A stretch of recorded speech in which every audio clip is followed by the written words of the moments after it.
Okay.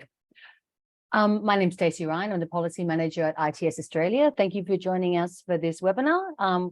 We were doing these a lot over the last few years, but for obvious reasons, we have moved to more in-person activities. So it's great to see the interest in joining us for an online discussion around such an important topic.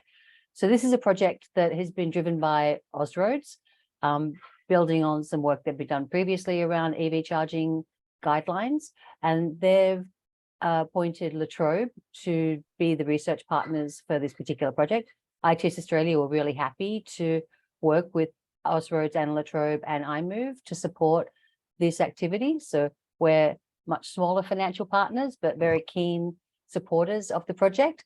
And I'd just like to introduce our panelists today. We've got Paul Davies, who's the Austroads General Manager for Programs, Eric Van Vulpen, who's the Deputy Director for the Centre for Technology and Fusion at La Trobe University, and Joanne Vanslo, who's just recently joined Austroads and is going to be leading this project going forward. So to that, I might hand over to Paul. Do you want to give us a bit of an introduction to the Austroads background for this project and what the intentions is? Sure. Thank you, Stacey, and welcome everybody. I'll give a bit of a background on who Austroads is and how it relates to this piece of work before I hand over to Eric to talk about it in much more detail. So Austroads is a collective of Australian and New Zealand transport agencies, and we represent all levels of government. We provide high quality, practical and impartial advice, information, tools and services to our members to help them deliver efficient, reliable and safe mobility for their customers. We solve problems for transport agencies in Australia and New Zealand, and we focus on making mobility safer and more reliable for all users of our transport infrastructure, and as well as that, ensuring that it's sustainable and future-proof. We also provide national services to help transport agencies to operate seamlessly across state and territory borders and bring national efficiencies to their operations. We're a not-for-profit, non-partisan organisation funded by Australian and New Zealand government transport agencies, but our work impacts a wide range of agencies, including planning, service, infrastructure, health and safety, public health and policing. The Austroads work program, Austroads delivers a lot of its value through its work program, and that provides a range of maintained and non-maintained outputs or products.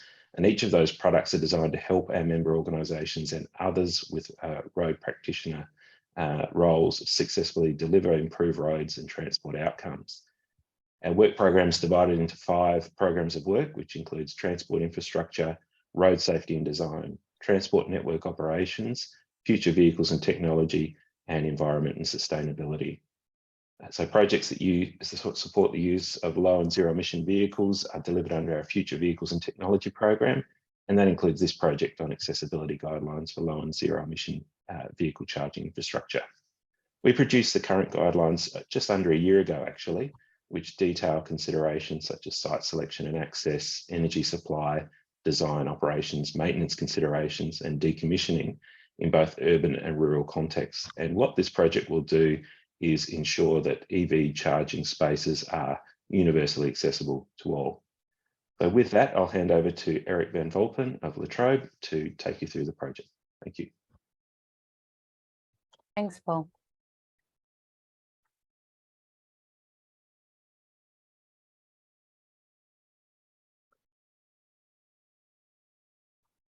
Thanks, Paul. So it's great to see so many people joining.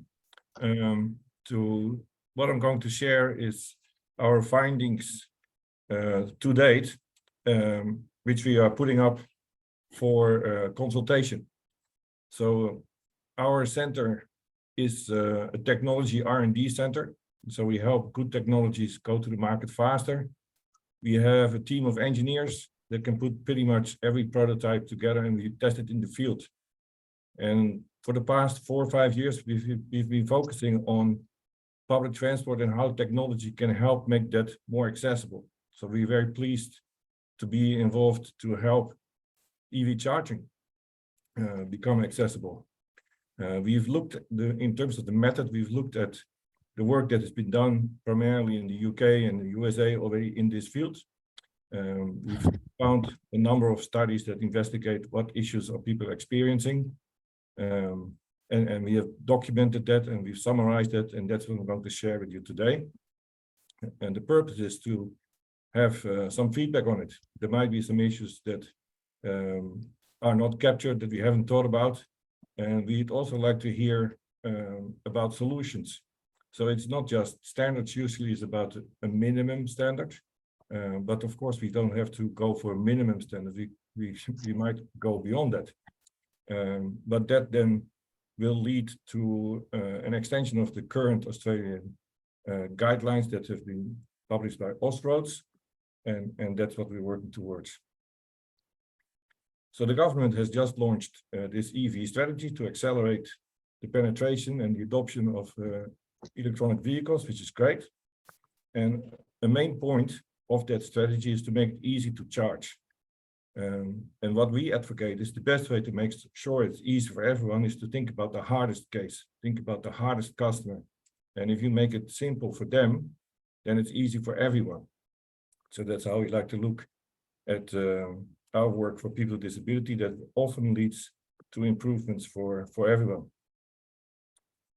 There's inclusive design principles that have been developed in the USA by the ADA, and that can help you to make things simple. So there's 7 principles, and if you read them, they look very straightforward. So equitable use means you can't discriminate. Flexibility, that means that there must be more than one way just to get the outcome. Low physical effort, size and space, that's where most of the standards focus on at the moment. Tolerance for error, perceptible information, simple and intuitive use. So all of these things, you might say, well, yeah, that of course we make sure that that is, but only when you work with people with disability themselves, I feel they come to life, and I will try to bring some of those to life in this presentation. But before I do that, I just give 2 examples. We've been working on frictionless ticketing for transport in New South Wales, and there was one family, the mother is autistic, and that goes from generation to generation, so the children were also autistic, and the amount of planning that goes into their trips is just extraordinary. So they are easily stressed and they easily become anxious during the trip if there's something that is not exactly expected. So that is one thing to keep in mind, that making a trip for me is easy, but for some people with disability it's quite stressful and can cause a lot of anxiety. The other thing to think of is just from the physical point of view. So we are also working on a ramp that can be put on train platforms to automatically roll out into the train to help people with a wheelchair to access the train without the need for a manual ramp.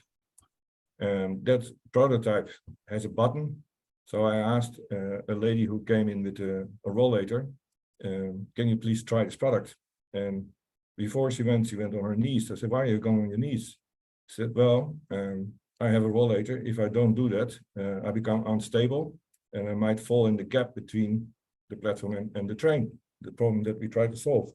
And just a simple thing as pushing a button can be a challenge for people with a physical handicap like that. So those are just two examples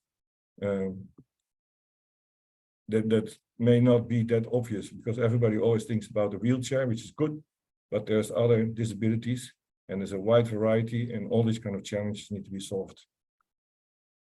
So the way we have gone about it is, many of you, I suspect, will be familiar with a document that is developed by the department some time ago, which is called the Whole of Journey for Accessible Public Transport. And they go to all of the steps that people take in order to take public transport. They identify the challenges and they suggest some solutions. And that's a great approach, so we follow the same. And the phases in the charging experience is about planning, it's about driving there, it's about parking there, it's about moving around the site, charging the vehicle, and then paying for the service. Now, the scenario that we've kept in mind, and I think if we all can think about that, is that 10 years down the line, the amount of the number of electronic vehicles in Australia will be a lot higher than there is now. And you can envision that those parking bays might be quite in demand. It's hard to find space to put these parking bays in. Maybe a little less so in Australia than in Europe and other cities, but still it's a challenge to find sufficient space. They're also quite expensive to start. So that's why we envision, and we have envisioned, that it might be a bit crowded at those spaces, and then it's very easy, very likely that your space is taken. So that is the context that I would like to make you think of. So planning to charge, so you're at home, and what can we do to reduce the stress and anxiety for people? And it's about providing information. So at the very least, we think should be clear where those accessible charging stations are. But perhaps we can even say, well, this one is busy, or this one is busy at this time of the day, or maybe you can even book them. The distances between stations and avoiding very, very isolated kind of charging stations, of course, matters. Some people with disability, or many people with disability, they have what they call an energy budget. So they can't spend so much energy on each day. So they need to allocate it wisely. So of course, the distances, the shorter, the better. And the safety aspect is, if it's too isolated, people with disability think, how am I going to get help? What if I get stuck there? What happens? So those are things, challenges that are just about planning to go there. Then driving to go there, it's about making sure that it's clearly indicated where the vehicle can be charged. So wouldn't it be nice if you can not only see that there's a McDonald's at a certain place, but also an accessible electronic vehicle charging space. Then parking there, as I mentioned, imagine that it's busy, right? A lot of people want to charge a vehicle, it takes some time. So that means that there needs to be a parking space. Before you go actually charge your vehicle, there needs to be a parking space. And that parking space shouldn't be too far from the actual charging bay, should be accessible. And then, I mean, if you go on a Saturday in a busy shopping center and you see the road rage about fighting for parking spots, we imagine that something similar might happen for these electronic parking bays. And imagine that you are a person with disability and you're parked somewhere and you're waiting for 2 hours for that other vehicle to get ready. And somebody snatches in and takes that in front of you. So that is not an unlikely scenario. So it'd be great if those parking spaces could be at least close to each other. And maybe even you can book or reserve the parking space. In England, they have advised to, so no country at the moment has said you have to make these accessible parking bays exclusive for people with disability. So there's not enough of them around yet. So that hasn't been the case yet. So what they do in England is they put up a sign and say, please use this as the last one. So don't, if there's other parking bays, charging bays free, please use those first, which is a good step in the right direction. Of course, they need to be, it needs to be clearly marked and signaged.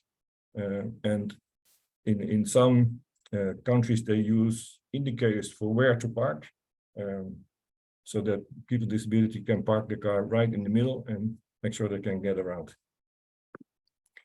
So then moving around the sites, because very likely you will have to wait for a little bit. So you might have to go to the toilet, or you might want to buy something. And then of course the whole space needs to be accessible, meaning the curbs need to be managed, the lighting needs to be managed, the signage need to be managed, so that it's inclusive for everyone. People with disability worry that it's congested and crowded. So if they go to a toilet, will they be making it back in time? And the electronic charging bay should not be on the other side of the site as the toilet. That wouldn't be very convenient. So these are all things that can be taken into consideration to make sure that that's easy for everyone. So then the charging experience itself, I think this is the area actually where most people are already familiar with, especially if you have an electronic car. So it's quite heavy cable. It's not really ergonomic. And the faster the charging, the heavier the cable becomes. So this is a real challenge if you have a rollator, or if you're not that stable to make that happen. Of course, it's really important that you can go around the whole vehicle, because charging points are not at the same space for everyone. Might be in the front, might be in the back. And what people worry about is that the cable actually long enough to reach there. And what if I go the wrong way with my cable, etc. So there are quite significant challenges here. The other thing is that most people with disability would like to be able to get some assistance, and that's not incorporated in all of the business models that we have seen, to get some kind of assistance to help you charge your vehicle. And then the charging process, the information and the updates, people with disability love to get confirmation that things are going and are working, and that the vehicle is charging successfully, and the rate that it's charging at, and how long, and all that information ideally is provided in a multiple of formats. So it's not just a text on a screen, but it's also maybe in sound and in other ways so people can ingest it. Then lastly, it's payment. So that should, of course, be flexible, not just one way to settle the payment. Should be simple and intuitive. And sometimes designers, they like to design everything in an Apple style. That means everything is flush and in a nice continuous color scheme, which makes it very difficult for people with disability even to find out where do they need to tap on and where do they need to tap off. And some payment systems have time constraints, which add to the stress for people with disability. So that is something to take into account. But the best, of course, from our perspective, would be that you drive in, you charge your vehicle, you drive out, and the payment is happening automatically. So, and that can then also take automatically into account if you have a concession or if you have any other special kind of provision. So I hope that gives you a kind of an idea of the kind of challenges that we are looking at throughout the process for people with disability. Please get involved. On the iMOVE site, there is now a document that summarizes this in a bit more detail. And we have a feedback link, which makes it very easy for you to provide some feedback on this. And the feedback that we are looking for is anything. So if you find it good, or if you find it bad, or if you find new ideas, you find other challenges, or you have some suggestions, or you have great case examples where all of this has been solved already, everything is welcome, and you can put that in the feedback link. If you are a person with disability and you would like to get involved in this, because the next step will be to kind of share this with people with disability and solicit feedback from their point of view, please contact FDO. The phone number is here, and the person to contact is Jim Valavanis. And with that, I would like to open up the floor for questions and answers.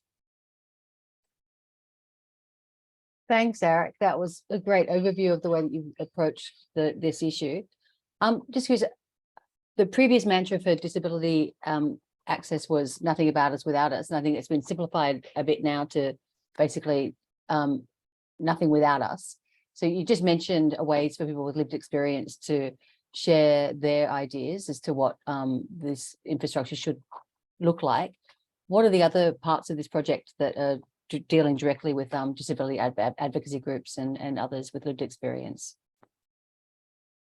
Yeah, so we are going through after we are going to speak to a number of different disability groups and get bottom-up experience and feedback.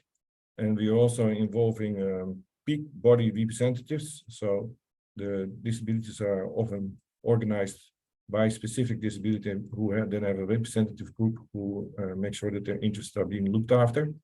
And so we are consulting with them as well. Excellent. And I think from the Austroads perspective, these guidelines are obviously for road network managers and those government folks that will be able to be delivering this infrastructure. But do you think the guidelines could have a broader benefit for developers or others that are going to be using this infrastructure as the EVs uptake increases? Well, what you normally see is that the more siloed the approach, the more errors are being made in things that are accessible. It's really an interdisciplinary kind of job that brings together the design, the operator, the service provider, the people that rent and operate that space. They all need to kind of collaborate and have an understanding of this challenge. So that's what I like about this format from the whole journey. So it takes the perspective of people with disability, assess the challenges. And for some of these challenges, there are solutions, and for some of them not. And most of these solutions are not delivered by one person. It's usually a collaboration.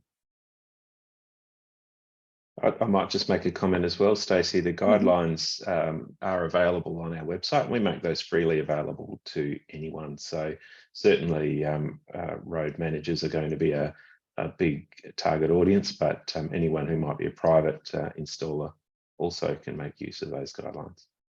And we would hope they would. Excellent. So hopefully we might have some questions from the folks online, but nobody wants to put their hand up. So with the EV charging, we're looking at an expansion of the vehicles coming out, and we're seeing in other jurisdictions. We talk to our colleagues in the States, and they're looking at focusing on, say, destination charging. So they would mandate certain accessibility requirements for those issues. So, okay, we've got John Mayo's got his hand up. Got a question for the panel, John?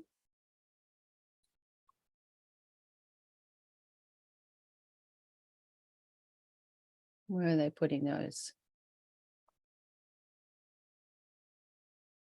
Well, I will look for those questions in the Q&A.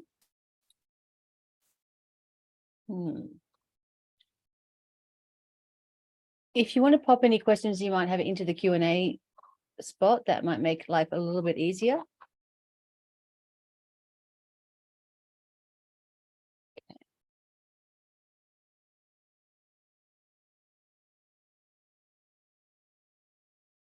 We've got a next question.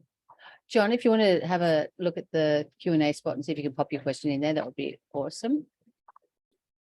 So, Paul, this continues on with the initial EV infrastructure guidelines. So the work on making sure that they're accessible is laudatory, like awesome. So when are you proposing, once we go through this process of doing the engagement? Here it is. What is your opinion of PAS 1899-2022 electric vehicles accessible charging specification? That's a very specific. Yeah, we've looked at most of them, and the work that's been done in the area is good. And so we have summarized that. We've summarized most of the points that have been made, and just to do due diligence, we run that here in Australia to make sure people are engaged and are endorsing it. Excellent. So yeah, as obviously as part of the project, we have a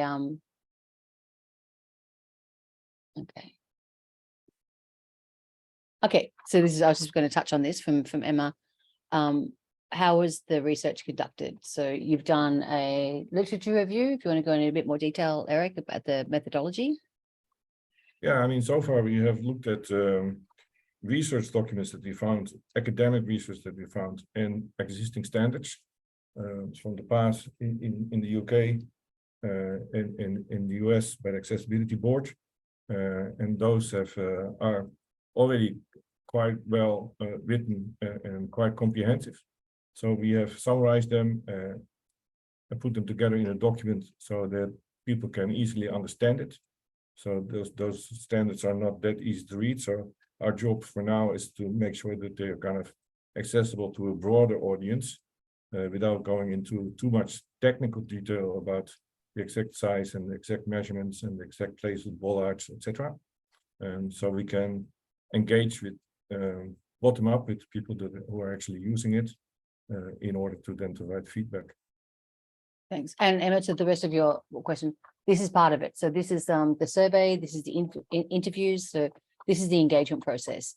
This is how we want you to get involved and to share with your networks so that we get the broadest possible viewpoints from both folks that will be utilizing these guidelines and also the end user. Such measures will have a unusual. So yeah, so this is a question with regards to the potential impacts on costs for installing the chargers, particularly with maintenance and prohibitiveness of installing charging stations. We've had this conversation before as well, Eric. So yeah, this is a hard one. So we've spoken to some manufacturers as well, and they say, so from our perspective, our insurance wants us to put bollards in front of the infrastructure because it's $250,000 each one. And so where to put that bollard if a wheelchair can't access it? So the weight of this cable and the fact that it gets heavier because it needs to be cooled the faster the charging is also requires a kind of a technology solution, so to make sure that it's done. And so those are all kind of cost factors, right? So especially since it's an emerging industry, there's a lot of startups, and they might be struggling to make ends meet here in the beginning of this market now, and that means that cost is a really important factor. So the way we try to advocate is to think of it as an investment. So if you cater to everyone, to people with disability, you will find some solutions that will benefit everyone. So as an innovation strategy to try and find what can we do better than the competition, it's a great way of thinking, okay, what can we do for the most difficult customer, person with disability, and make sure that they can use it. And some things do not actually take a cost. So design, for instance, Western designers like to be very focused on more than, for instance, Chinese designers on the aesthetics. And Alibaba is a very ugly site, but it generates a lot of cash. So other cultures are sometimes more just focused on, okay, the aesthetics not that important. Let's make first sure that everyone can use it, and that actually doesn't cost. But I realize that some of these provisions do cost. You need to have more space. You need to make some provisions in terms of the curbs and make sure that it's all accessible. In our point of view, that's just and not as in our point of view in the that you can't discriminate. It's as simple as that. yeah, it's the same argument with parking. Disability parking does take more space, but it is a requirement. So Yeah. you just need to try to work with it. And continue on from that and the potential cost impacts, making sure that these infrastructure is available from a communications perspective. So how can we share that with users? So people planning their trips from an EV perspective, that's going to be a requirement anyway. People need to know that there's charging stations available, how much charging there is, what type of charging is there. And for people with disabilities, that will be even more precisely required. So will there be a communications level of ensuring that these infrastructure share their GPS locations, share their charging levels, share their availability? Is that something that will be possible? Technically possible, easy. So everything is connected now. buses are connected, trains are connected, and you can see more and more solutions that are being developed based on that fact. So we're working with Transport New South Wales to make sure that people with disability can hail a bus electronically with an app, reserve a space, set the destination, and so make sure that life is easy for the bus driver and they can ask for assistance if they need it also with an app. So those things are increasingly coming to life, and that's because everything is connected. And yeah, I've mentioned a couple of ideas to reserve a space once you're there to make sure nobody snatches it from you. Shouldn't technically be difficult.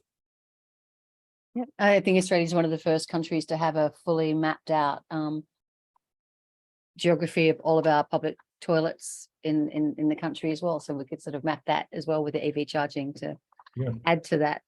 So this is a comprehensive question. So Paul, this might be for you, for Austroads has recently released the guidelines relating to site selection and signage.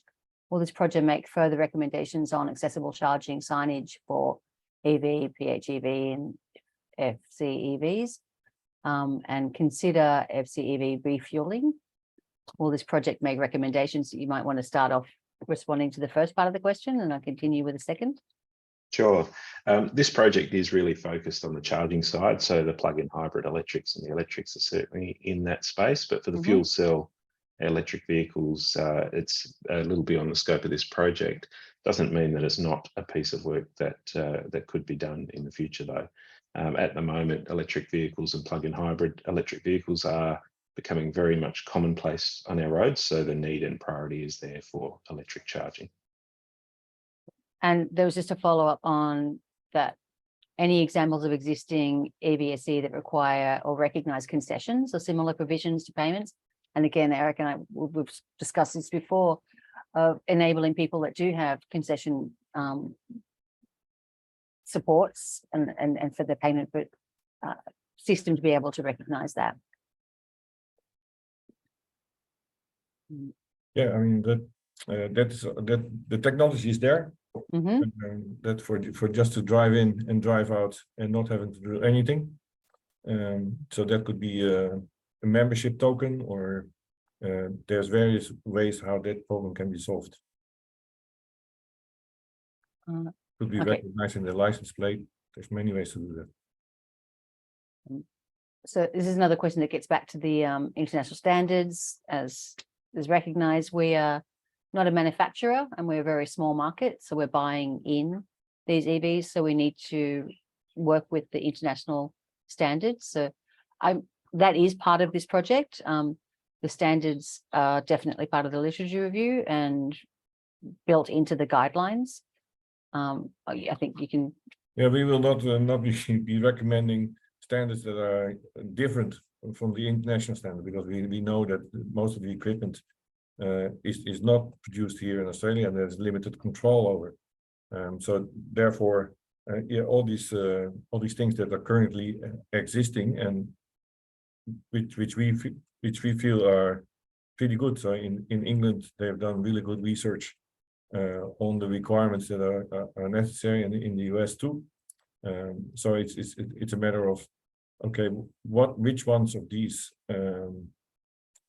should be added to the Austroads guidelines, and if there are differences, then we ask feedback on that. Purpose of this exercise is not just to go to the minimum standards, but also explore some things that might go beyond that, and to try and find some feedback and solutions that may not be like become a standard, a mandated standard, but might be like a good idea to do.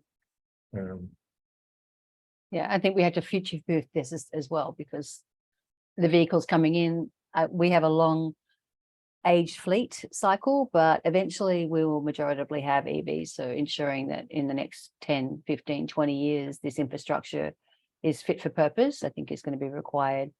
And I think to that point, the next question with regards to incorporating the guidelines into existing DDA spaces and ensuring that EV charging is part of that conversation. So yeah, we've been talking to the department about that. and they are very eager, but they have an issue that this is not necessarily public transport, and so it's a little bit hard. This is one of those examples. It's a little bit hard because it doesn't fit in the existing kind of structures. So that's something that they're working on, but for sure they are thinking about adding this in one way or another to accessibility guideline. Excellent. Yeah, because it currently does sort of not slip through the cracks, but it's not part of the Public Transport Disability Act, and it's not sort of anywhere else just yet. But I think it will be required in the coming years. And this is a question that constantly comes up with regards to sort of things that we plug in and things that are connected to us personally. How do we manage the protection of privacy and people's data? Obviously, the data in the vehicle is the purview of the owner of the vehicle and the OEMs, but managing sort of, if you're going from trip to trip, plugging in your vehicle and then paying for it, there's a whole other complexity of data protection that needs to be in place. Yeah, so that is well regulated, even though the regulation is a little bit outdated and doesn't take into account kind of modern possibilities. So we advocate to manage that with consent and to follow a kind of a new way of doing consent, which is not just one blanket press of your arm kind of yes for everything for years to come. But instead ask consent on a case-by-case basis, and to let it, to stop it, and not have it as a blanket consent for everything. But it might be useful for people with disability to be recognized as a person with disability in some cases. This is one of them. So if their number plate can be recognized and the payment can happen automatically, that would be easy for them. But of course, that requires privacy regulation, that requires consent, that requires good information about that payment, to make sure that they know what they're paying for, that they're not overcharged, etc. But yeah, technically, it's definitely possible. It would be beneficial for them, and most of them would agree. But then the feedback from people with disabilities is always, okay, I do want to be in control. I do not want to be the blanket consent that my number plate is recognized everywhere, that I have a disability. Yeah, absolutely. Having that agency to be able to make those choices when it's needed is, I think, pretty critical. Here's another one that comes up a lot. We're talking about plug-in charging, but is there any consideration to the future of perhaps in-road or inductive charging? Yeah, down the road. So we've been informed that that's not part of the coming 5-year roadmap. Sure. Yeah, it was certainly part of the Detroit smart parking test bed that we visited last year. The inductive charging opportunity certainly generated a lot of interest because it was gave people much more flexibility with regards to how they could install the charging. Okay, we've got a very comprehensive question I'm going to be reading through, but so people with disabilities have been concerned because their stations are being built but are not accessible, particularly in the USA. This is again with regards to PAS standards 1899/2022, and appears very good in terms of hardware. And might be back to you, Paul, on this one. The Austroads Space Design offers the preferred circulation space, and we don't want people with disability lodging complaints. No, we don't, and we don't want them to need to lodge complaints. So I think, yeah, I think just to the general vibe of that is like, yes, we want to work to enable people with disabilities to have access to these technologies without needing to lodge complaints with the HRC. Yeah, absolutely. And it's why we've been keen to be involved in the project to ensure that the guidelines do offer accessibility for all drivers and car users for charging as best we can. I'm just having a look at the question in a bit more detail. The guidelines aren't mandatory; they are guidelines, and but nonetheless, that we're a member-based organisation, as I said at the start, and all of our members include all of the road road and transport agencies in Australia and New Zealand. So we are a collective. We work with them and for them. So the guidelines are essentially being developed with the intent of being used. So while they're not mandated or have a force of law behind them, that's the intent, that they'll be broadly used. And I have to say, like the guidelines for infrastructure installation of EV charging were published relatively recently, and to have the accessibility guidelines be researched and heavily engaged with the disability advocacy and activist groups, that's a shift that it would normally be a lot later than that. So to have it be almost concurrent, I think that's a very pertinent, I think, positive. And the research that's being done by Eric and the team as well, obviously will feed directly into the guidelines, and that's always been the intent, that it'll have a practical outcome. But we don't want it to be a practical. I suppose we don't want it to be an outcome that's not based in sound evidence, because we want it to actually be genuinely accessible. So if I read that question, and it's a really good question, and actually this is my intention, so that people who are part of this process and inform themselves do not need to retrofit other solutions 3 years down the line, because essentially standards are a result of common sense thinking through what might be the challenges, and why, for instance, might people go to the Human Rights Commission. And one thing that I can imagine is somebody gets stuck on one of those parking spaces without any electricity, not being able to move and not being able to get assistance, and then sleep in the car overnight, and then call the Human Rights Commission and say that shouldn't be necessary. It's 2023, and there was no assistance. So that is the kind of horror case that is not unlikely to happen in one day. Similarly, like people being forgotten in the train in a wheelchair, that end up staying overnight in the train before they're found in the next morning. So that happens not very often, but at least once a year. And those cases go to the Human Rights Commission. And that's why now, I think that's why we've taken this approach to say, okay, these are the inclusive design guidelines. If you follow them and you apply common sense, and you try to think of it, okay, this will benefit everyone if I make the site good accessible, good information, safe, well lit, close to amenities, benefits everyone. And if you think it through from that perspective, I don't think that there's a need to retrofit later. Yeah, absolutely. And we obviously will be engaging with industry as well, as Eric referenced earlier. Like, as you said, there are multinationals in this space, down to, two blokes in a garage that are developing charging infrastructure. So it's a really new industry. So working with those guys and women, obviously, will be a process. So it's beyond the OEMs, which we would traditionally be engaging with. So it does add an additional challenge, because there's the financial risk of deploying these technologies and then making sure that they're maintained and looked after. And the price point is something that hasn't really been managed yet. Eric was talking about the different charging regimes, so they're all going to be a little bit different. And what we've currently seen is with local councils and developers and others that are generally installing this infrastructure, who owns the customer is an open question. So usually who owns the customer is the one that's liable and responsible for the use, but that's not something that we currently completely understand. So whilst not within the scope of this particular project, it's certainly an open question that we need to be investigating going forward.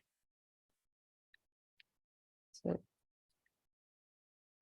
that seems to have exhausted the questions. Let us know if there's any more, but we might, any final comments from you? I know, Eric, we're encouraging people to respond to the outreach consultation that hopefully you have a link to. Yeah, there's a link in the chat, and there's a link on the iMOVE website, and there a slightly more detailed document can be found. It's about 20 pages, where we've summarized what's currently kind of identified in other countries, and we're looking for feedback on that, and then we'll have a look at the Austroads guidelines after we've spoken to industry and people with disability to see what should we add to the current guidelines. Yeah. And as to John's point in the question, yes, it is a guideline, and the time frame for forecasting that market sectors can have a sense of when things are happening. We're not working towards a standard. We're working within the existing standards. I think you can follow that on Paul and confirm. All right, certainly. I mean, in terms of updating the guideline, and Eric, please do correct me, this is from memory at the moment, but I think we're scheduled for early in 2024 for an actual update to the guideline itself. So it's not far away in the scheme of things. We do want to make sure that it does consider all the issues that people with disabilities might have, though, so that we are doing that in a comprehensive and useful way. And yeah, and then to the final one, yeah, I think we'll be looking at all of the international standards with regards to the more generous dimensions. I think we'll defer to Eric and have that included into the comments on the engagement that we've had. Yeah, so the Australian standards are actually quite good for people with disability. Compared to European and US ones. So the gap, for instance, that is allowed between the platform and a train in Australia is stricter than in Europe and in the US. So the Australian standards tend to be good for people with disability. Yeah, which I think we should follow. I think when we do things right, we should utilize them. So thanks everyone for joining us, and thanks for Paul Davies and Eric Van Molpen for talking us through this, I think, really important project. I think many of you online would know we've got a global summit, ITS Australia Summit in Melbourne later this month. This project will be presented in more detail and with feedback provided through this channel as well. Eric will be presenting that, and also many hundreds of other presentations along with plenary discussions and big issues. It's a packed 4-day program. Please have a look at it, and if you're not already attending, consider coming down and seeing us in person for one of the biggest events that we'll be hosting since the 2016 Congress in also Melbourne. So, but thank you all for joining us. Please share any additional comments or questions that you might have through the channels that have been already published. And thanks, Eric and Paul, for joining us. And we'll see you all later.